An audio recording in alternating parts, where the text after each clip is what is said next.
وشفاء وموعظة، والصلاة والسلام على نبينا محمد الذي نزل عليه القرآن فكان أول من تخلق بأخلاقه ونطق بآياته، ورتل القرآن ترتيلا. صلى الله عليه وعلى آله الطيبين الطاهرين وعلى صحابته المجاهدين الميامين وعلى من اتبعهم بإحسان إلى يوم الدين. الحضور الكرام، أهلا وسهلا ومرحبا بكم. كتب الله أجر خطاكم وأعلى في الفردوس مثواكم، وعلى مائدة القرآن يحلو اللقاء، ليسعد بتكريم أبنائنا وأبنائكم في هذا الحفل الكريم الذي نشرف فيه بحفظة كتابه الكريم من أبناء مركزنا ضياء المستقبل. أكرم بأهل أكرم القرآن وهبوا له الأرواح والأبدان، قد اختار الإله قلوبهم لتصير من غرس الهدى بستانا. زرعت حروف النور بين شفائهم فتوهبت مسكا يطيب بيانا، رفعوا كتاب الله فوق رؤوسهم ليكون نورا في الظلام فكان. سبحان من وهب الأجور لأهلها وهدى القلوب وعلم الإنسان. الحضور الكرام، intaasan khudbadii kusoo koobi lahaa. wixii intaa ka dambayso af Soomaali baan rabaa inaan ku dhameystiro insha Allah taala wixii aan igu aadan. waxaan rabaa inaan barnaamijka aan iska fududeyno maadaama ay qorraxdan kulushahay, dadkuna waqti yani aad ugu adag agtooda oo qaalisan ay noo soo horeen, inaan barnaamijka iska fududeyno insha Allah taala baan ku talagalay insha Allah taala. waxaan ku horeynayaa aan ku bilowdo insha Allah taala barnaamijkeena. marka ugu horeyso oo wixii lagu furan lahaa wixii ugu qiimo badnaa qiraa'ة min kitaabillahi tacaala arday una akhrin doono. ha soo dhawaado Cabdirazaaq Faarax Siraad. أفمن شرح الله صدره للإسلام فهو على نور من ربه فويل للقاسية قلوبهم من ذكر الله أولئك في ضلال مبين. الله نزل أحسن الحديث كتابا متشابها مثانية تقشعر منه جلود الذين يخشون ربهم ثم تلين جلودهم وقلوبهم إلى ذكر الله ذلك هدى الله يهدي به من يشاء ومن يضلل الله فما له من هاد. أفمن يتقي بوجهه سوء العذاب يوم القيامة وقيل للظالمين ذوقوا ما كنتم تكسبون. كذب الذين من قبلهم فأتاهم العذاب من حيث لا يشعرون فأذاقهم الله الخزي في الحياة الدنيا ولعذاب الآخرة أكبر لو كانوا يعلمون. ولقد ضربنا للناس في هذا القرآن من كل مثل لعلهم يتذكرون. الحمد لله وكفى، والصلاة والسلام على رسوله المصطفى وعلى آله وصحبه أجمعين. أما بعد، فأحييكم بتحية ملؤها الأزهار وأحلى من العسل وأزكى من المسك وأجمل من الوردة، تحية أهل الإسلام في الدنيا وتحية أهل الجنة في الآخرة، ألا وهي السلام عليكم ورحمة الله وبركاته. فأهلا وسهلا ومرحبا بكم أولياء أمور الطلاب الأعزاء وضيوفنا الكرام. نحن مسرورون بحضوركم وشرفتمونا بزيارتكم، فأهلا وسهلا ومرحبا بكم. طبتم وطاب ممشاكم وتبوأتم من الجنة منزلا. الشعر أشرق وجهه وتهللا وتراقصت لقدومكم رتب العلا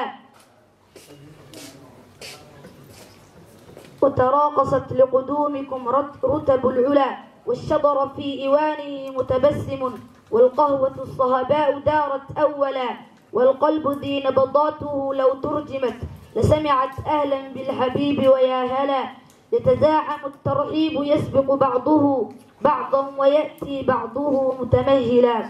متمهلا يختار أفضل حلة يكسو بها الألفاظ حرفا أجملا. أيها الأخيار، نشكركم من صميم قلوبنا لحضوركم الجميل، كما نشكركم على مساندتكم لنا في كل وقت وحين، ونسأل الله أن يثيبكم عنا كل خير، وجزاكم الله خيرا، والسلام عليكم ورحمة الله وبركاته. طبت صباحا يا أخ الإسلام، حياك الله وبياك يا أخ العقيدة. بشرني عن حالك أنت بخير. له الحمد والشكر وأنت. الحمد لله الذي بنعمته تتم الصالحات. أرجو ألا أكون فضوليا لو سألتك عن اسمك الكريم. لا يا أخي، سل ما بدأ اسمي لك محمد نور. أنعم وأكرم بهذا الاسم. أشكرك. هل لي أن تعرف على اسمك؟ اسمي نصر الدين. عفوا، أين تسكن يا نصر الدين؟ أسكن منطقة الشيخ علي اسم حينا بربرس. وأنت؟ أسكن في محلة الشيخ عبد الرزاق التابعة لمنطقة بربرس. حسنا، نلتقي فيما بعد. لا تنسى من صالح الدعاء. شكرا لك يا أخي. الحمد لله الذي قد وفق للعلم خير خلقه وللتقى، حتى ناحت قلوبهم لنحوه، فمن عظيم شانه لم تهوه، فأشربت معنى الضمير الشاني، فهربت في الحان بالألحان، ثم صلاة مع سلام اللائق على النبي أفصح الخلائق،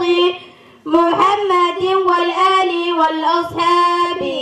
من أتقن القرآن بالأعراب. وبعد فاعلم أنه لما اختصل جل الورى على الكلام المختصر، وكان مطلوبا أشد الطلب من الورى حفظ اللسان العربي، كي يفهموا معاني القرآن وسنة الدقيقة المعاني. والنحو أولى أولا أن يعلم، إذ الكلام دونه أن يفهم. يقول رجل رحمة الغفور دوما سليمان والجمزوري، الحمد لله مصليا على محمد وآله ومن تلا. وبعد هذا الناظم المريد في النون والتنوين والمدود،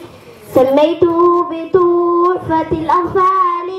عن شيخنا المهي ذي الكمال، أرجو به أن ينفع الطلاب والأجر والقبول والثواب. أحكام النون الساكنة والتنوين، للنون إن تسكن وللتنوين 4 أحكام فخذ التبيين. فالأول الإظهار قبل أحرفي، للحق 6 رتبت فلتعرفي، همز فاء ثم عين حاء مهملتان ثم غين خاء. الثاني إدغام ب6 أتت في يرملون عندهم قد ثبتت، لكنها قسمان، قسم يدغما فيه بغنة بيم علما، إلا إذا كان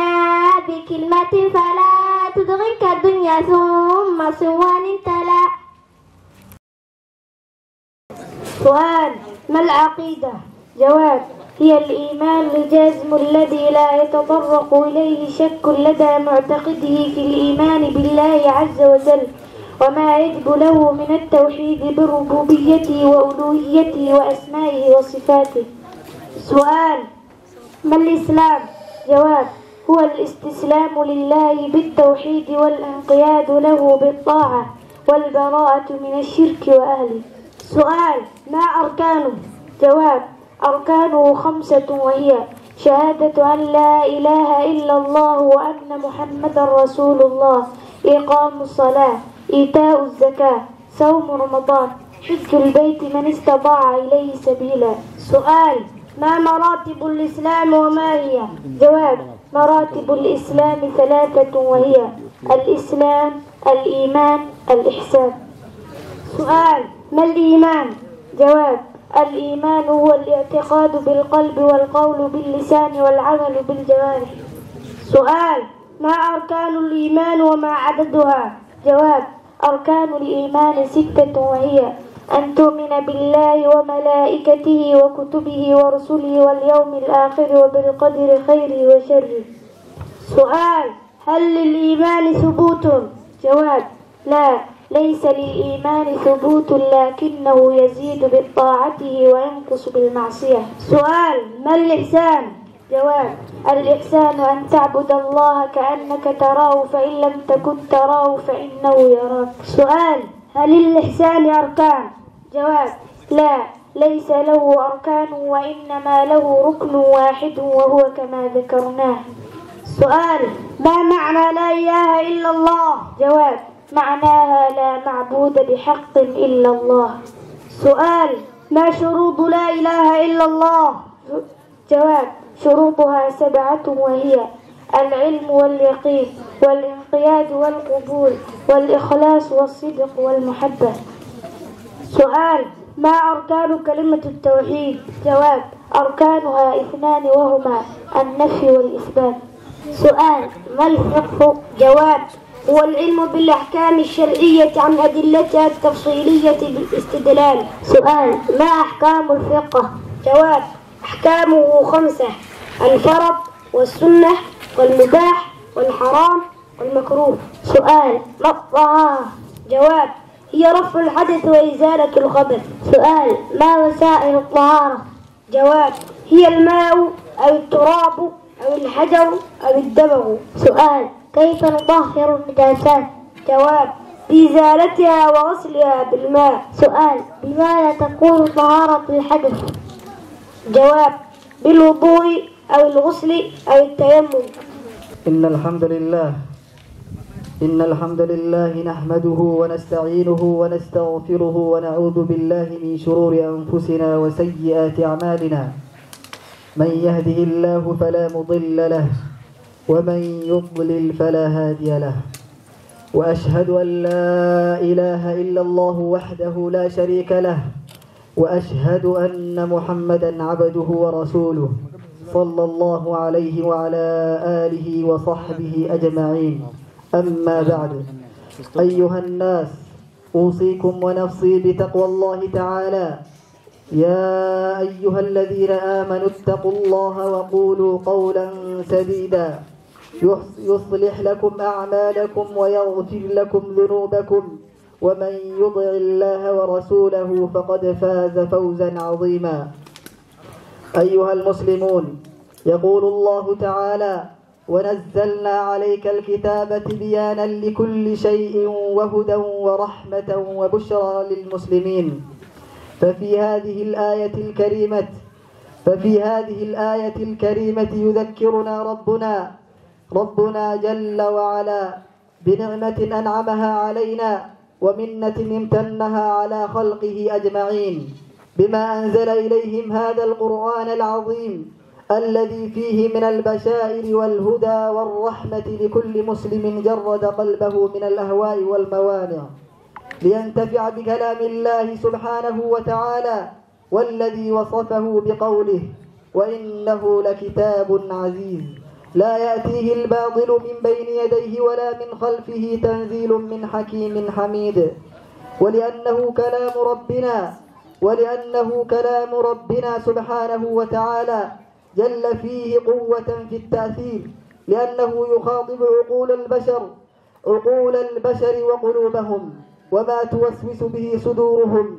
حفظت منذ نزوله على رسوله، إلا أن يأذن الله تعالى برفعه من الصدور والسطور. قال تعالى: إن إنا أنزلناه قرآنا عربيا لعلكم تعقلون. وقال تعالى إنا نحن نزلنا الذكر وإنا له لحافظون. ومن فضل الله تعالى على عباده أن جعل لفظه سهلا لمن أراد له هداية وذكرا، كما قال تعالى ولقد يسرنا القرآن للذكر فهل من مدكر. فالمقصود الأعظم من كتاب ربنا هو الهداية والبشارة. قال تعالى إن هذا القرآن يهدي للتي هي أقوم ويبشر المؤمنين الذين يعملون الصالحات أن لهم أجرا كبيرا. فالقرآن فيه هداية العبد إلى إفراد العبودية لربه والتي لأجلها خلق، كما قال تعالى وما خلقت الجن والإنس إلا ليعبدون. وفيه هداية العبد إلى متابعة هدي نبيه. قل إن كنتم تحبون الله فاتبعوني يحببكم الله ويغفر لكم ذنوبكم والله غفور رحيم. اللهم وفقنا لما فيه صلاح نفوسنا وأعنا على طاعتك وحسن عبادتك وارزقنا تلاوة كتابك على الوجه الذي يرضيك عنا يا رب العالمين. لكن حفلته waxay kaga duwan tahay xafladaha arooska waxyaalaha kale waa quraan meeshan waxa lagu barto waa quraan ayaa lagu xifdiyaa maantana waxa la abaal marinayaa ilmihi quraanka bogeen dafcada ugu hore ee markaskan baan rabaa 2 minutes inaan baro. markaskan waxaan bilownay 2019 markasku tibyaan litacliim annagoo 3 nina oo nuurudiin afar lagu yahay sheekh xasan banowey macallin xasan sheekhan ninkan u dhalay cabdullaahi waa qaari quraan dadkan waa wada ahlu quraan ma sha Allah. marka fikradda markaan isku imaano waxaan dhahnay war iskuul baa lagu ordayaa maxaan jiilka ka bedeli karnaa. marka u hore ilmaha naga ku bilownay waxaan ka bilownay meesha hadda link agteeda Imaam Dahabi guri kiraan ku bilownay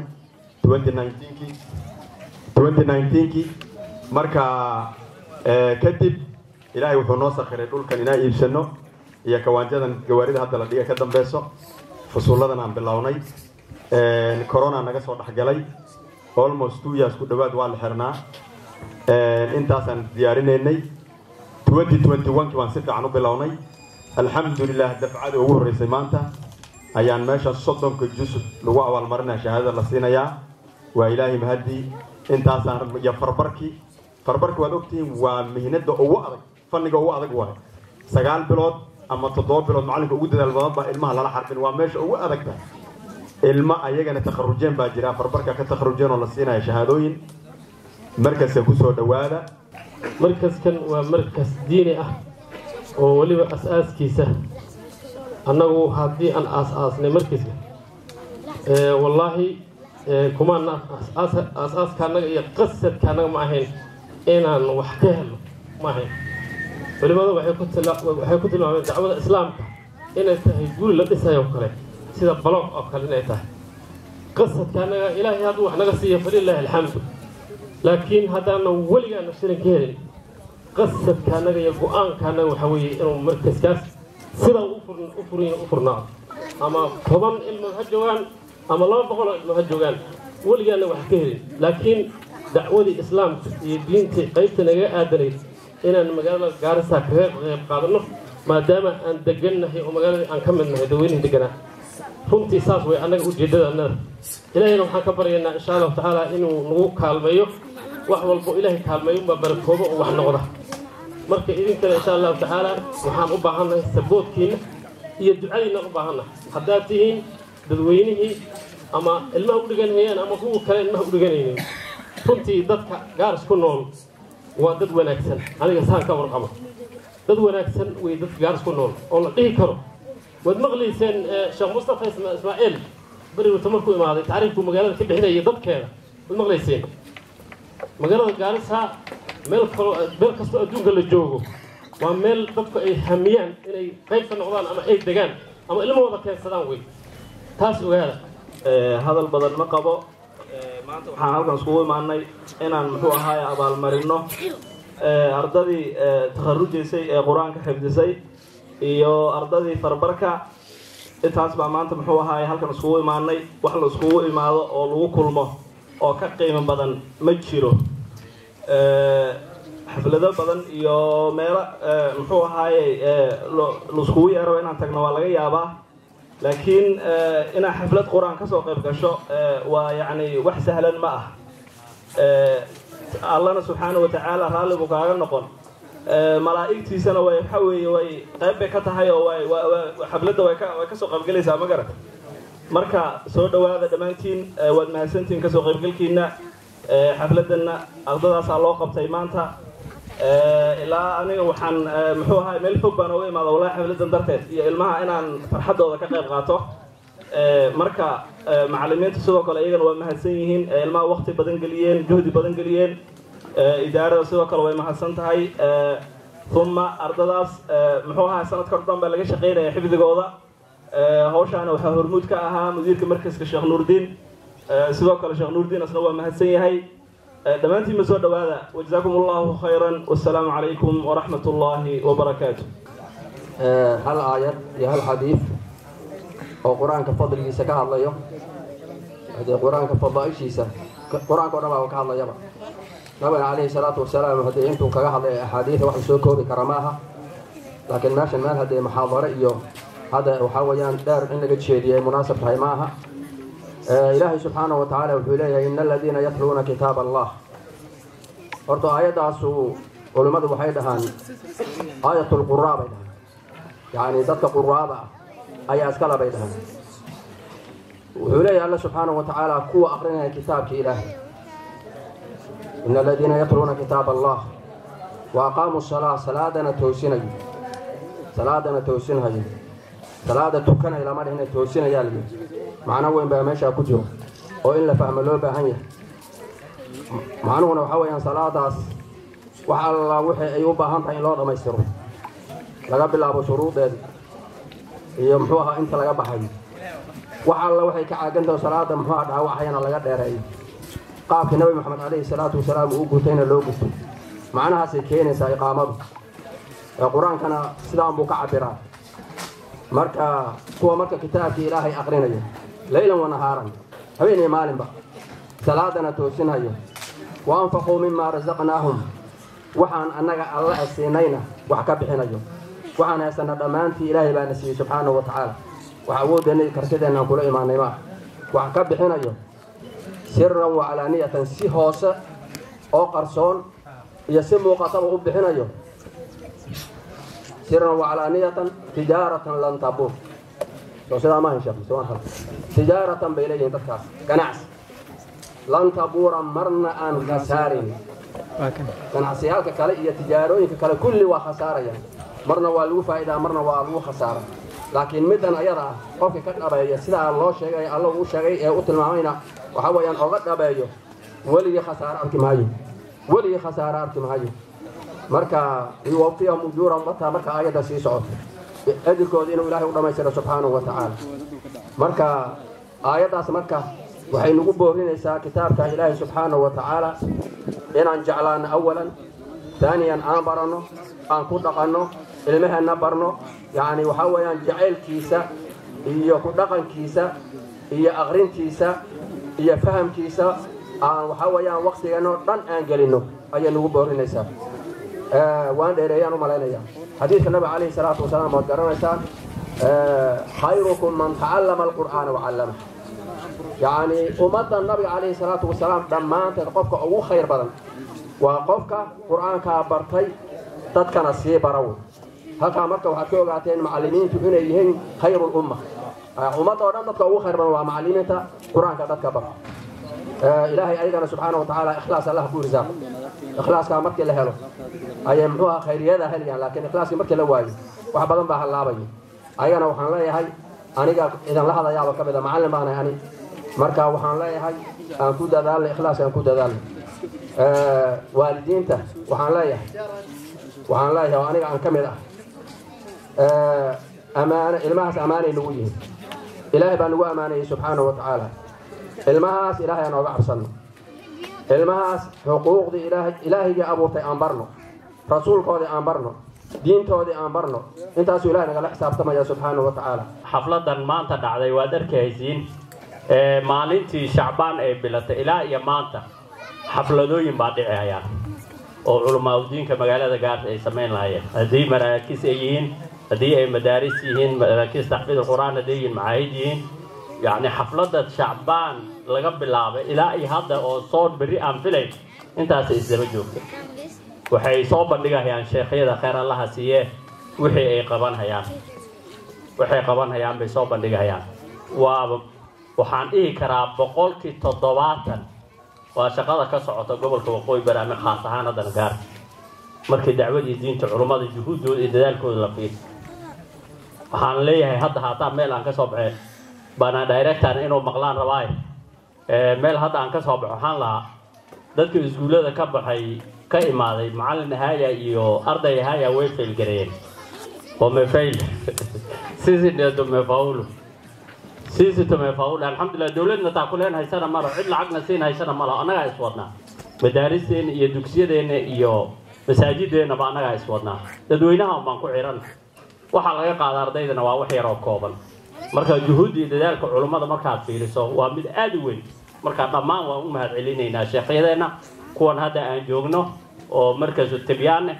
ilaa iyo culimooyinka kale iyo xafladaha kulli culimada ay sameynayeen dhammaantood waan u mahad celinaynaa waxaana leenahay khayr badan Allah nasiyo marka koowaad ardaydaan u mahad celinaynaa marka koowaad macallimiintaan u mahad celinaynaa marka labaadna waalidiintaan u mahad celinaynaa marka saddexaadna ardaydaan u mahad celinaynaa sababta macallin hadduu joogin arday muxuu sheegi waalid hadduu joogin arday muxuu sheegi arday hadduu joogo macallin jirina maxaa la sheegi wax oo dhan waa wax isku dheelitiran marka waxaan leenahay dhammaantood ha wala dadaalaan waalidiinta shaqada laga rabo maasha Allah inta badan way qabtaan haddii iskuul yahay hadduu madrasa yahay iyo hadduu dugsi yabo waajibkooda way gutaan bilcaanta Soomaali maasha Allah waa gaariyaan magaaladeena markii dhaxdeeda la dhaxmaraa la xogaana nala yar xantaa oo la dhaha war meesha soo bini aadamku ma noolo maxay nadaafad xumidan waxan laakiin guri Soomaali oo gudihiisa daata ka dhaatay ma argays bilcaanta Soomaali soo markay toosto koob bismillaahir rahmaanir iyadoo wax kala sameeyay koob ma kay kilin gareen qashinkii iyo jaafo guriga dhexdiisa ay kilin gareen labada aadaan dhaxdooda ama aadaanka horey ka caayay xilligaas ilmahooda wax u karsanayeen oo hagaajinayeen oo isku dabaridayeen oo wixii u baahnaa arday ay u sameynayeen salaas wax markii laga soo baxana jidkay la taagan ardayga waxbarashadiisa bay u diri marka ayaa waajibka xoog u saaray macallin iyo arday labada aqola maamooyinka xilkooda way guteen inta badan marka waajibka ha ka soo baxaan ardayda iyo maaragta marka waan u mahad celinaynaa dadaalka adaysiin ilaahina ha inaga ajirso miisaankiina aakhirana Allah inuu cusleeyo annaga haday maadaama culimo aan nahay waxbarashada inkastoo isku mid ay noqotay waayada dambana ninkii diinta bartay iyo ninka iskuulka ka soo baxay oo diiniyada bartay ay maarta ninka diinta bartay meel walba uu ku fiican iskuulada hata marka tagtay ilmaha number 1 ka qaadana meesha u sara gali waa kuwii madaarista ka soo baxeen iyo dugsiyada quraanka sababta ninka fahmadiisa furan waa nin maskaxdiisa ay furan waa nin maskaxdiisa ay dhisan wax joojin male waxa la wixii loo dhiibay number 1 buu gali kollejyada jaamacadaha iyo maarta KCSE KCB kulli number 1 waxa gali waa ilmaha madaarista iyo dugsiyada ka imaadaan quraanka marka gacanta midigta diinta lagu qabto waalidiinta waxaan ku boorinaynaa gacanta midigta inaad diinta ku qabataan oo ina gacan bixinin soo marka waqtigeena inta badan wuxuu ku baxaa educationka galeel ma laho yaan la baranin in la barto waan rabnaa oo waan u baahannahay sababta injineeraan rabnaa dhaqaatiir baan rabnaa macallimiin baan rabnaa inkastoo madaarista ma arkaysid sheekh la leeyahay waxaa looga raadiyay Mombasa iyo Nairobi meel kale sheekh looga raadiyay wax baraan la waa ilmi sheekh kale loo raadiyay maali ma aragtay annaga isku filnaanshaan gaarna xagga diin laakiin niga maxay isku filnaansho gaar leedahay kwanini mnashida kujitoa lesha hiyo ni aibu sana watu kutoka walimu kutoka down Kenya hizi mashule zetu private and public school yote mkiangalia wale watu wanafundisha ni watu kutoka down Kenya kwa nini hatuja wapi wale wanafunzi nilikuwa nikitaja tu saa hizi shule ya kwanza ilianzishwa katika Northeastern ama Garissa County ilikuwa Boys Town 1943 tangu siku hiyo mpaka wale Kenya oo xornimada school ku horeeyay Boys Town oo 1943 la furay ilaa ay maanta intaas iskuul ugu qulqulaya waxaan haynana mala meel cidaan taagan mimina ambiye mfuga majule iskuulada la xiro madaarista iyo dugsiyada quraanka loo soo jeesto wax lagu hay meesha male meel cidlaan taagan waxaa la dhahaa wajeer markii la isku imaado waalidiinta fadhi ku dirirka casarkii iyo subaxii markay isku imaadaan meeqaa dhurwaaba adig guriguu joogtaa nimanka walaalaheen dhurwey bay dhahaan hadda meesha joogaana weygasaa sheekh nuur nin la dhaho xaaji nuur oo saaxiibka oo umoja hadhweelahan saxiix maarina maalin buu soo bari annawe 20 sano laga joogaan hadalka meel ka sheeg markaasuu dhihi sheekh dhurwey meeqaa joogta dhurwaa bay noqdeen ilmihii iskuullada ka soo baxeen hadduu jaamacadda ma college kulli waa taagan yihiin maamo xun oo maskiin oo iyadaba sakaraad oo qutulyoonkeeda la xarbinaysu leeyahay hooyo kaar iib waa mtu amemaliza university amemaliza college amemaliza form 4 bado anasimama nyuma ya mama maskini anasema uniuzie mama kar mama uniuzie simu wapi hiyo arku madrasa ka soo baxay mama dugsi quraan soo dhameeyo meelaha taagan oo way arka 2 iyo 3 jeer quraanka uu dhameeyo dugsi uu furan waa macallin cid wax ku soo kordhin asaga baa isku filaan cid uu ku filaan waa nin aamin oo wax kasta loo dhiibi warimaha bal nimayo bana director وأنت تقول لهم كتارو كوبا يا كجاليانا مستقبل أيه وتوتيتي يا مشولة هي في أنتو تويزا عندنا وحبا بان كبرتي معناها حاجة سكولكا حاجة مدرسة حاجة سكول حاجة دوكسيدا دوكسيدا وقتيانا الهرب يا حين وحان حفظين جنا قرانكا صلاة دي كان سكول هذه ينادي جرني بان قوي جرني شغلات معنا ما كان صارنا la fiiriyo macallimiinta hore ee macallimiinta hadda joogaan hadda wax badan baan la ka barnay misaal waxaa jira khadka aad baa loo macnaha waa kala barnay farta aniga iskuulka waxaan dhahnaa middle case upper case lower case letters la bartaa jirta oo lagu barto dugsiga meesha hoose oo la dhaho ECD waa primary education haddii aad garanaynin macnaha in la cunigaas macallinka fartaa laga fiiriyaa miisaal midda labaad maxay la joogaan madaxdayda oo meesha joogaan maanta inaan hadlo hadalkaan badiyana maaha madrasadaan ku macnaha waxaan ku soo dhawaanayaa Tibian education wax badan baan ka arkay macnaha xiwaar badan baan dhageystay oo ilmahaasi wax loo baray quraanka culiga akhrinay ma sha Allah runtii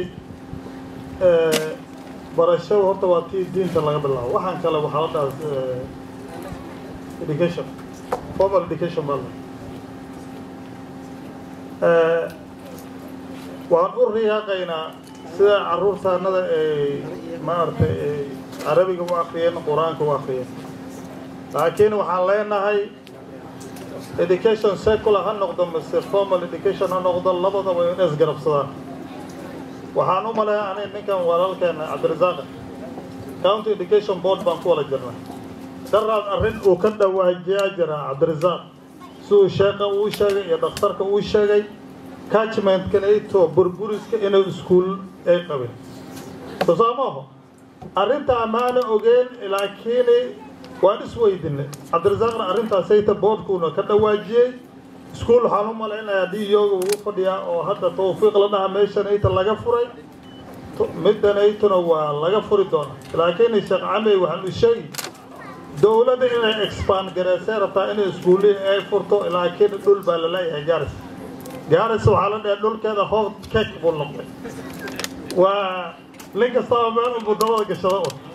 wadaadaha haddii hadda tabliiq loo tagi karo hadda waxaan aragnay meel meeshaasayto derbi la xiray laakiin dhaar waxaa lii sheegay dhulka in la liisgareeyo oo isbitaal laga furaa wadaada haddii loo tagi karo oo maaragtay arrin bulshada maaragtay u baahanta lagala hadli karo diinta islaamka waa diin aad u fiican waayo diimo kala jira markaan isku imaano waan su'aalaa annagu diinta kare kalan bay qabtaa waayo qur'aanka waa kare kala bisan oo ilaahay hagaajiyay arrin baa laga soo bilaabay baqraa lagu dhameeyay idinku diintiina kare kalamkeeda aw baa dhahnaa baarna ma haystaan markii madaarista loo kaco madaarista waa saakula oo waayo geography ay baraysaa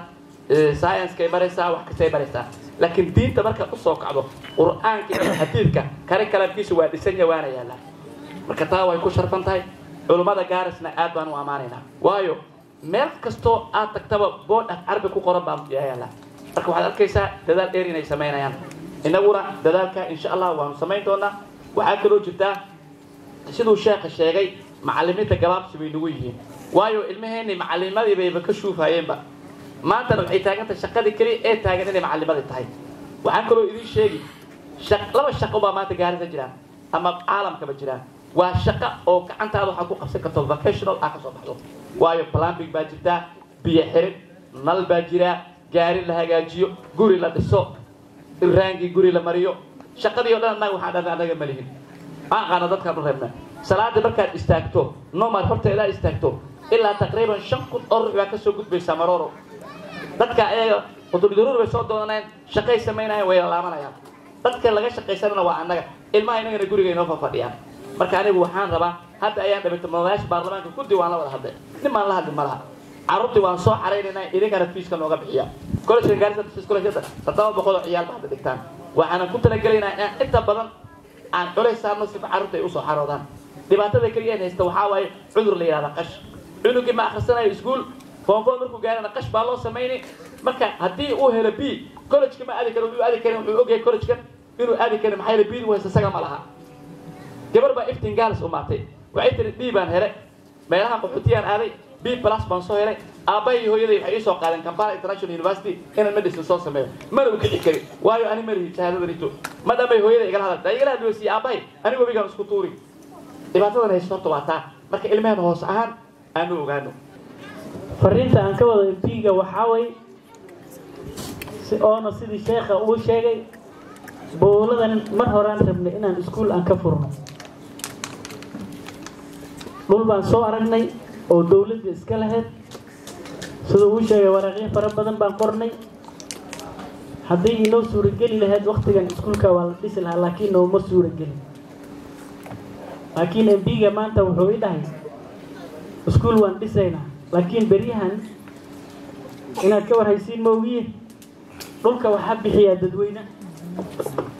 dadweynaha bixiyaa waxaa jira iskuul la dhaho tawfiiq oo kol dhow laamayda dhinaca kale ka saara waalidiinta ayaa isqaameen way is aruursadeen dhul ayay soo arkeen dhulkii way 14 sano ilaalinayeen hataa marka aan dhisaynay dhib fara badan aan kala kulannay marka waxaan iga codsani bulshadan dad wanaagsan ayaa tiin Sheekh Xasan Camay waa nin ma aragtay dawladda ku dhex jiro wuxuu dhan uu ogyahay marka waxaan iga codsanaynaa lacagtii lagu dhisay waa la hayaa laakiin dhulkii ma hayno waalidiin haddaad tahaan imayahu fariista dhulka wuu badan wuuna deeqi meel isbitaal laga furo meel iskuul laga furo meel ma aragtay machadyad sidii ma aragtay meejan oo kale way tuuran yahay dhulka waa laga heli taas inaan niga helnaan rabnaa sidii walaalkay Cabdirasaaq uu sheegay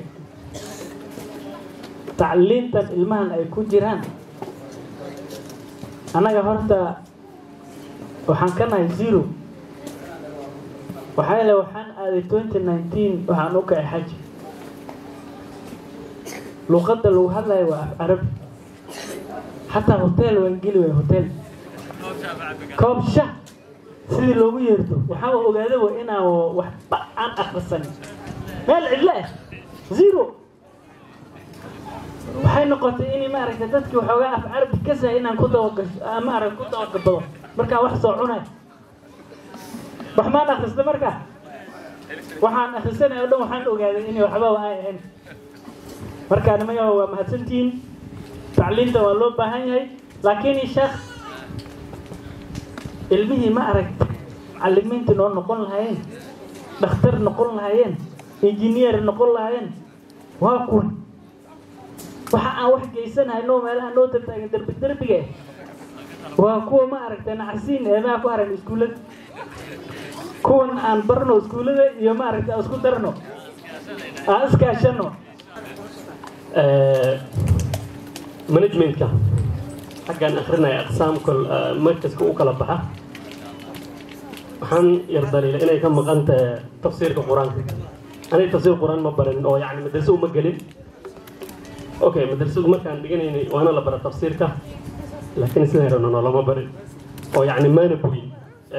بقول أفريقيا وانكا waxaan ku boorinay maamulka xifdiga iyo wax badan baan arkay kariimkii tafsiirkiisa talaho yar ha lagu daro aqsan oo taas xagga nooga baxay waalidiinta badanaa waxaa la iskugu sheekayaa carabi inuu waxba ka jirin carabi waxba ka jira sidii markii uu sheegay muxuu dhahay markaa sacuudi tag baad ogaan doontaa waxay intii taa la gaarin hadda anaga waan yar wareegnaa oo shaqayaala noola dirdiraa carabta markaad tagto anoo kale xoogaa waa cariirsadee kuma aan saaxiibo noo rafaadsan baa jira marka ardayda waa يعني of course markii ay waxaan bogaan oo akhriska bogaan shaqo heli doonaan meelaha loo dardiri doonaa marka carabiga u fagsanayn marka yaa la daraabeen carabiga hadda ka hor aan waxaan dhegaysanayay 7 sanaad ka hor in ambassador ah wadan Algeria u malayn inuu yahay wadamahan carabta mid ka mid ah baa loo nominate gareeyay ambassador-nimada Google maxay ku jirtaa YouTube waa daawan kartiin su'aalaha markii la weydiinay waxa ku jirtay wadanka lagu diray wadan carabi ma taqaantid nin jilay waa tahay maxaa subin doontaa اليوم هو ده 3 بلاد بان كسو شقي سودان خلاص فكسد هو فهمي ودا 3 بلاد بان نمكاس حالا marka carabiga waa muhiim asmaajas ay tahay luqad oo quraanka luqad iyo diinteena haddana waa loo baahan yahay waxayna ku jirtaa luqadda ugu taajirsan caalamka luqadda carabiga sheekh xasan wuxuu ka dawaajiyay madrasada markii dugsiga uu furay inay waxay ka helina inay wadaayeen sheekh wax waa inay ka heshiin waa qasab maxay yeelay iskuulihiisa wax kale iyo waxyaalo kale la baranaa diinta waxa uu heleen waa ku qasbanta inay wax ka hesho taas xalaal bay ku soo saaraysaa sheekh xasan nacam rasuul sallallahu alayhi wasallam wuxuu dhahay sida sheekh ugu reebay uu sheegay خيركم من تعلم القرآن وعلم أساسنا إلهي باكوسية وحد قالوا أكيل كرت مصروف كعدة كقالوا قرب بانكونا ما أنت لقى بالله ونوحرين إن شاء الله تسجيل كسنة كدمنا بعد العيد مباشرة وفورية هي تسجيلك وحوي ازدوان قلنتا أرضاد القادنا وحكمتها فصل كشهادة فصل كفربركة iyo sanadkan oo rabnay inaan ku soo biirino insha Allah qaybta maxadka xifdul mutun iyo xalaqaadkeeni caadiga ah ee lagu qaadan jiray masaajida oo wada socdaan marka ardada quraanka xifdisay iyo bulshada weynta inteeda kale wixii ka faa'iideysan kara inay ka faa'iideysana ma rabno insha Allah sidoo kale waxaan codsanaynaa waalidkana inay noo haraan fadhi khaas ah baan la leenahay insha Allah opening date-ka waqtiga la furayo muxuu ahaa madrasada wuxuu noqon doonaa 13 abriil 13 abriil maalinka axada insha Allah haduu la yiraahdo opening date registration waa after Eid mubasharatan insha Allah بعد العيد مباشرة إن شاء الله انت حسن محوها إعلام لها وجزاكم الله خيرا